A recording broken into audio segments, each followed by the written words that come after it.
नीतिका के लिए किसी को समझाना मुश्किल ही नहीं नामुमकिन था। अगर वह अपने पिता को समझा नहीं सकती तो वह दुनिया में किसी को भी नहीं समझा सकती। वो घर छोड़कर गांव से दूर चली जाना चाहती, पर वह इस डर से गांव नहीं छोड़ना चाहती थी कि गांव वाले उसके पिताजी का यह कहकर जीना मुश्किल कर देंगे कि उनकी लड़की किसी के साथ भाग गई। गांव वाले तो बस कहने का मौका ढूंढते रहते हैं। नीतिका को जो भी करना था गांव में ही रहकर करना था।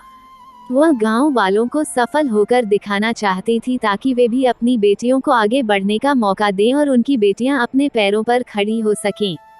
एक दिन नीतिका के मन यह विचार आया कि वह गांव में अपने बनाए गए चित्रों की प्रदर्शनी लगाएगी और पास के 10 गांवों में प्रचार प्रसार के लिए जाएगी। वो इस बारे में बात करने के लिए अपने पिताजी के पास गई। शायद उसे इस काम में किसी की मदद की आवश्यकता थी।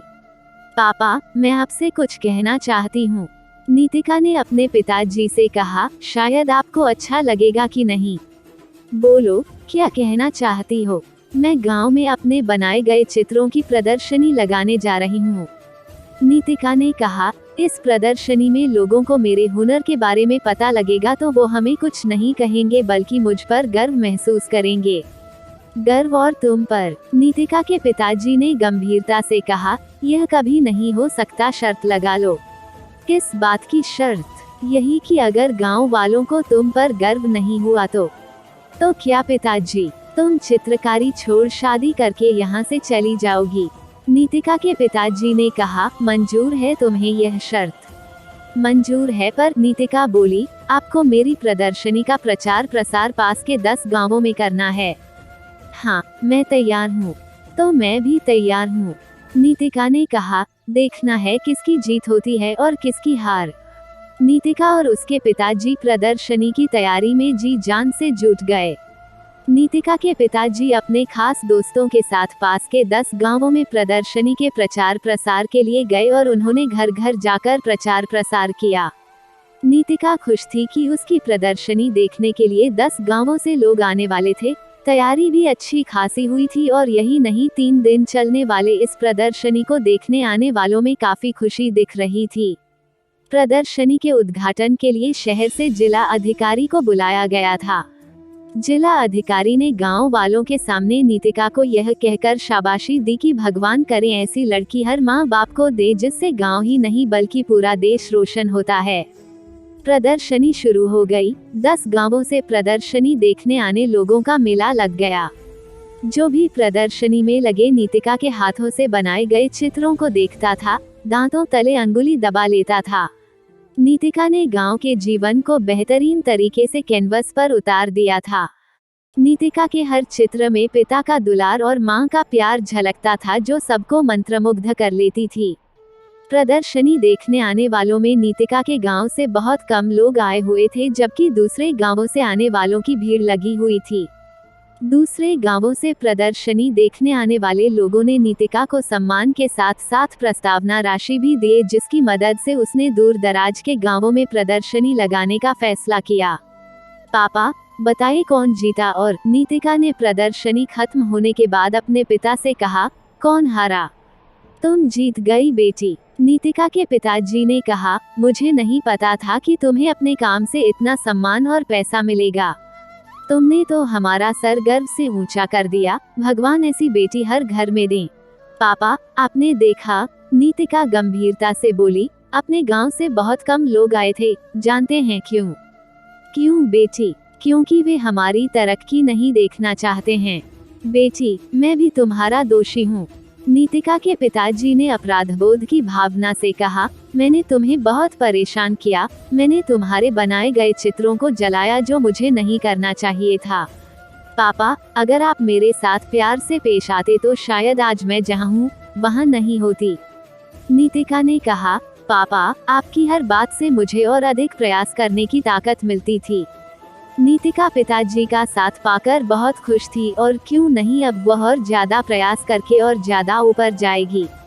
वह अपने कला को और ज्यादा निखारने का प्रयास करती रही और साथ ही दूर दराज के गांवों में प्रदर्शनी भी लगाती रही। एक दिन भगवान ने नीतिका के साथ जो किया वह किसी के साथ न करे। एक हादसे ने नीतिका का सब कुछ बर्बाद कर दिया। उसके दोनों हाथ चले गए। उसके सारे सपने टूटकर बिखर गए। वह निराश जिंदगी से हारी हुई चुपचाप घर के आंगन में बैठी रहती थी। उसके पिताजी का रो रो कर बुरा हाल था। उनसे अपनी बेटी का दुख नहीं देखा जा रहा था, शायद इसलिए वे उसके सामने बहुत कम आते थे। नीतिका खुद को समझाने की पूरी कोशिश करती थी कि उसकी कहानी इतनी आसानी खत्म नहीं होने वाली। अब उसकी लड़ाई न पापा से है और न ही गाँव वालों से, अब उसकी जंग किस्मत से है। अब चाहे जो हो जाए, वो किस्मत को हराकर मानेगी, दुनिया में नाम कमाकर मानेगी। नीतिका एक बार फिर नए सिरे से शुरुआत कर दी।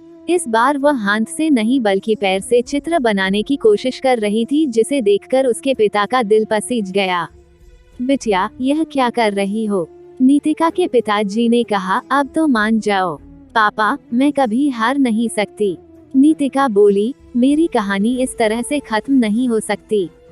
क्या तुम्हें लगता है कि तुम इस तरह से अपने सपने को पूरा कर लोगी? पापा, अगर इरादे पक्के हों तो कोई भी काम इस दुनिया में मुश्किल नहीं है। नीतिका ने कहा, मेरे से ज्यादा लोग हादसे झेलते हैं फिर भी कामयाब होते हैं। बेटी, प्रयास करो, मैं हमेशा तुम्हारे साथ हूँ। नीतिका के पिताजी ने कहा, तुम्हारे प्रयास से तुम्हारी बंद किस्मत भी हार जाएगी।